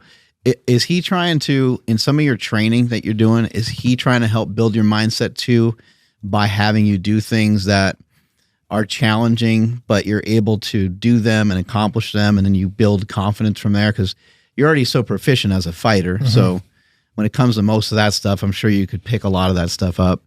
With some of the movements that he has people do, sometimes they're pretty challenging. Right. And so I imagine over time, you start doing some of these movements a little bit better, helps build a little confidence and stuff like that. Well, if you watch like a lot of the videos that he's posting, or a lot of them are our workouts that we do almost every day, and they're always different, and they're always getting a little weirder, and it's like, but that's because he's trying to throw me off. That's it. You look at it and it looks weird. It's like, because I already did all the other 20 things leading up to that, and now we've added in another element of it, or now we're working on this, and it's just, there's just so many different ways to move or to practice your movements and stuff. So you're always keeping that brain plastic, and you're always trying to develop these new skills. Like, it's occurring again. It's the stress, the overcoming the thing. If I get the movement down and I'm nailing it, I can do it every day. It's not helping me. Yeah, I got to make it harder. Is that kind of what you're asking? I mean, I feel like, that's what he's always doing, is just taking it to but not in a way of loading. Because I'm, at this point, we're not just loading it up. Exactly. Do some push-ups in the pool, and that's a genius right there, man. That's a brilliant dude. Find your weaknesses. And whatever he thinks at that time, he's like, you know what? You need to try to focus on your pinky toe right there too, and then take 2 breaths when you come up. And then, you just made that up on the fly, didn't you? What you were saying in the gym sounded pretty interesting when you said, like, I might do, these various movements, but still come back to like a core exercise or come back to a strength exercise. And you basically kind of said that, like, if you went to do a movement and you felt really weak in it with a weight that you've done previously, then you're like, well, shit, this seems like an issue I should address. Yeah. Yeah. And, yeah, exactly. There's things that you test, like, how you feel when you do a pull-up. It's your body, and you got to take into consideration, am I 10 pounds heavier now or whatever too, but you're like, a pull-up is something you can always gauge by, so every few days you jump on that pull-up bar, do a few and see where you're at. Doesn't mean that you have to have pull-ups in your routine all the time. Same way you pick up the deadlift, straight bar, trap bar, whatever. Let's put a couple plates. Let's try 3 plates and whatever. Once a month. Because deadlifting doesn't seem like that's something that I need to do every week. I've got a lot of other things, So those are things that I'll kind of test out. They're kind of safe. And what we keep realizing is that as he'll have me do a deadlift. Let's do deadlift. We haven't done it in a couple months, and we're still just as strong. Like all the other things that we're doing to maintain it, but let's test it out with something that we've done hundreds of times before, and we know how it's supposed to feel. Am I weak or whatever? And you're like, man, all these different movements. It doesn't have to be straight up and down. There's always some kind of a turn or some kind of a movement to it. And then when you get straight up, you get straight and your core is strong, it's like it's almost easier. So maybe I do get weaker sometimes, but I got more efficient, so I can actually move more weight. I'm sure in powerlifting, people aren't thinking, they're just thinking about the strength part. They're not thinking about the details of the movement and how to make that efficient, because if you can be more efficient, you can move more weight. 100%. Man, I should teach powerlifting. Why not? And teach people how to be a monk. Yeah. I mean, well, I went through that. I went through that phase. I'm out of that now. So it was definitely a time where I had to kind of reinvent myself and monk mode. But I'm back to the real world now. Are you reading some books and stuff like that? Because it sounds like you mentioned a couple times that you kind of would research certain things. Yeah. I've read a lot of books on mindfulness and meditation. There's some really good ones out there. There's a trying to think of the guy's name, but there's a book called The Mindful Athletes. This guy that has worked with a lot of the basketball teams and stuff, and he played basketball in college, and I reference that a lot because a lot of that I know about meditation come from that book. But yeah, I do. I spend a lot of time reading, or I read a lot of Stoicism, a philosophy type of thing. It's just kind of, I found that like reading is hard enough as it is, but it's good for you no matter what you do. So it's like just find something that's interesting, but it's not necessarily a fictional novel. It's going to be productive, because I like to read about religion and philosophy and things like that. So that's what that's it. That's it. George Mumford. Yeah, this guy, he was a roommate with I think Wilt Chamberlain. Oh shit! Someone like that, or someone like that. Yeah, it was. And it was like in the 70s, like way back. And he became a heroin addict in college, and all this. And he started working at this little place. And at the time, they called it stress management.